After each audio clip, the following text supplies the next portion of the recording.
এই গাছটা নাকি যশোরের জমিদার লাগিয়েছিলেন কালীবাবু। হ্যাঁ, আমরাও তাই শুনেছি, ইতিহাসে তাই পাওয়া যায়। যেটা তৎকালীন জমিদার, যশোরের জমিদার কালীবাবু, ওনার মা গঙ্গা স্নানের উদ্দেশ্যে কলকাতা কালীঘাট যাতায়াত করতেন বছরে একবার বা দুবার। তখন তো এমনি ছিল পানিপথ, পানিপথে যাওয়ার বিঘ্ন ঘটে। এই বিঘ্ন ঘটার কারণে কালীবাবু ক্ষুব্ধ হয়।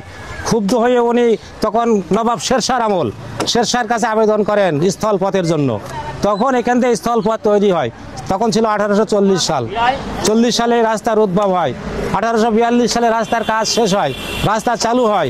তারপরে যখন লোকজন যাতায়াত করে বা ওনার মা যাতেন, তখন দেখা যায় রৌদ্রের জন্য মানুষের অনেক কষ্ট হয়। তাই উনি এই মানুষের প্রশান্তির জন্য এই রাস্তায় গাছ লাগানোর উদ্যোগ নেয়। সেই আমলে এই রেন্ট্রি গাছ লাগানো হয়। তাহলে এই গাছের বয়স এখন কত হচ্ছে কাকা? 1845 সালে গাছ লাগানো, হিসাব করলে যা আসে 182-85 এরকম হতে পারে। অনেক দিনের পুরাতন গাছ হিসাবে অনেক দিন।